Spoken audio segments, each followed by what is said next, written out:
Hi, நான் உங்கள் director Samson பேசுகிறேன். ட்ராமா படம் பார்த்துட்டு வரேன். படத்தோட கதை என்னன்னா, ஓப்பனிங்கில் ஒரு கார் வந்து போயிட்டு இருக்கு. போலீஸ் நார்மலாக செக் பண்ணுற மாதிரி வண்டியை போயிட்டு செக் பண்ணுறாங்க. டிக்கி ஓப்பன் பண்ணி பார்த்தா உள்ள வந்து ஒரு பணம் இருக்குது. கட் பண்ணிங்கன்னா ஒரு ஃப்ளாஷ்பேக்கில் ஒரு விஷயம் சொல்கிறாங்க. மொத்தம் ஒரு 4 கதை. ஒரு கதைக்கும் ஒன்றுக்கு ஒன்று சம்மந்தம் இல்லாத 4 கதைகள் சொல்றாங்க. ஒன்று வந்து ஒரு ரவுடிசம் காமிக்கிறாங்க. இன்னொன்று பார்த்தீங்கன்னா 2 திருட்டு பசங்க, அதாவது காரை திருடுற 2 திருட்டு பசங்க, அவங்கள வச்சு ஒரு கதை. அதுக்கப்புறம் பார்த்தீங்கன்னா பூர்ணிமா ரவி வச்சுட்டு ஒரு லவ் சீக்வன்ஸ் ஒன்று. அடுத்து பார்த்தீங்கன்னா நம்ம ஹீரோ பிரசன்னாவும் சாந்தினி, இவங்க 2 பேரும் ஹஸ்பண்ட் ஒய்ஃப். இவங்க 2 பேருக்கு வந்து குழந்தை கிடையாது. ஸோ இதுதான் வந்து இந்த 4 கதைகள். படம் பார்த்தீங்கன்னு வச்சுங்களேன், இந்த 4 கதைகள் வந்து படம் போக போக போக அப்படியே ஒன்றிணைஞ்சு ஒரே கதையா மாறும். இதுதான் படத்தோட ஸ்டோரி. படம் வந்து பாத்தீங்கன்னா உங்களுக்கு ஒரு நல்ல ஒரு கதை வச்சு தான் படம் எடுத்திருக்காங்க. பட் ஒரு பெரிய பிரச்சனை என்னன்னா, படம் வந்து பயங்கர லேகா இருக்கு, பயங்கர ஸ்லோவா இருக்கு. ஒவ்வொரு சீன்லயுமே வந்து ஒரு கண்டென்ட் போனதுக்கு அப்புறமும் அந்த சீக்வன்ஸ் ரொம்ப ஸ்லோவா பொறுமையா காமிச்சிருக்காங்க. ஒரு நேச்சுரலா காமிக்க ட்ரை பண்ணிருக்காங்க. ஆடியன்ஸுக்கு அந்த பொறுமை கிடையாது. ஸோ ஃபர்ஸ்ட் ஹாஃப்மே ரொம்ப லேகா இருக்கு, செகண்ட் ஹாஃப்மே பயங்கர லேகா இருக்கு. எண்டு கிளைமேக்ஸ் பாத்தீங்கன்னா என்ன கிளைமேக்ஸ் வரப்போகுதுங்கிறது ஒரு ப்ரீ கிளைமேக்ஸ்ல வந்து ஆடியன்ஸ் ஈஸியா கெஸ் பண்ற மாதிரி சொல்லிட்டாங்க.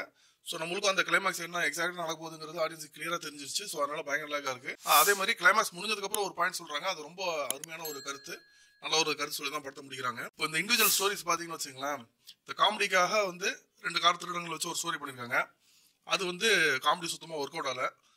நிறைய சீன்ஸ் போயிட்டு இருக்கு. இப்போ இண்டிவிஜுவலா இந்த ஒரு சீன்ஸ் வந்து பாத்தீங்கன்னா, இந்த 2 திருடங்க இருக்காங்க.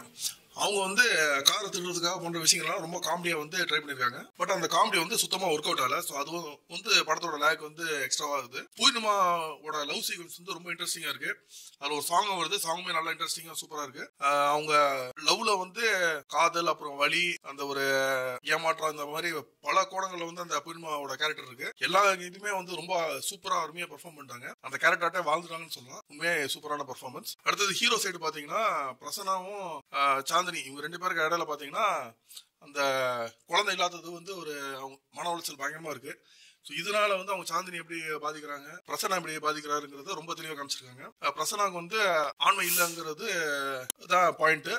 இந்த விஷயத்த வந்து அவங்க சாந்தினி கிட்ட சொல்லாம அவர் எவ்வளவு அதை கஷ்டப்படுறாரு. ஸோ இதெல்லாம் பேஸ் பண்ணி ஒரு இதுக்கு பேக்ரவுண்ட்ல ஒரு கிரைம் விஷயம் நடக்குது. படத்தோட ரிவ்யூல அந்த கிரைம் விஷயம் என்னன்னு நான் சொல்ல விரும்பல, ஏன்னா அது வந்து படத்தோட ஒரு மெயின் நாட்டை வந்து வெளில லீக் பண்ற மாதிரி இருக்கும். ஸோ இதை பேஸ் பண்ணி ஒரு கிரைம் ஸ்டோரி வந்து பண்ணிருக்காங்க.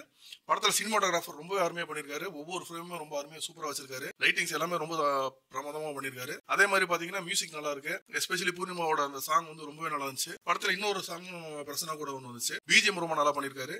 டெக்னிக்கல் சைடு படம் ரொம்பவே ஸ்ட்ராங்கா இருக்கு. ஒரு நல்ல சூப்பரான ஒரு நல்ல ஒரு ஆழமான ஒரு கதை எடுத்திருக்காங்க. பட் திரைக்கதையில கொஞ்சம் தவறிட்டாங்க. ரொம்ப ஒரு இன்ட்ரெஸ்டிங்கான சீன்ஸ் வைக்கல. சீன்ஸ் எல்லாமே வந்து ரொம்ப ரொம்ப ஸ்லோவா நேச்சுரலா எடுக்க ட்ரை பண்ணிருக்காங்க. கொஞ்சம் கமர்ஷியலா டக்குன்னு கட் பண்ணிட்டு ஃபாஸ்டா போயிருந்தாங்கன்னா படம் உண்மையிலேயே ஆடியன்ஸால உட்காந்து பார்க்க முடிஞ்சிருக்கும். இது லேக் தான் அந்த படத்துக்கு ஒரு மெயின் மைனஸ். மற்றபடி பெரிய லெவல்ல இந்த டைரக்டர் பெருசா ஒன்றும் தப்பு பண்ணல. பட் இந்த ஒரு லேக் ஒரு விஷயம் அவர் விட்டதுனால வந்து படத்துக்கு மிகப்பெரிய மைனஸ் ஆயிடுச்சு. ஒரு சின்ன விஷயம், அவருக்கு ஒரு சஜஷன் என்னன்னா, இதே கதையில ஒரு கொஞ்சம் எக்ஸ்ட்ரா சீன்ஸ் எல்லாம் வச்சு இதே கதையில வந்து டிராவல் பண்ற மாதிரி எல்லா சீனுமே ட்ரிம் பண்ணி நிறைய எக்ஸ்ட்ரா சீன்ஸும் சேர்த்து வச்சிருந்தாருன்னா நம்மளுக்கும் நிறைய விஷயம் பார்த்த மாதிரி இருந்திருக்கும். நம்மளுக்கும் லேக் போற எதுவுமே அடிச்சிருக்காது. படம் ஃபுல்லாவே ஒரு த்ரில்லிங்கான ஒரு என்டர்டைன்மெண்டா இருந்திருக்கும்.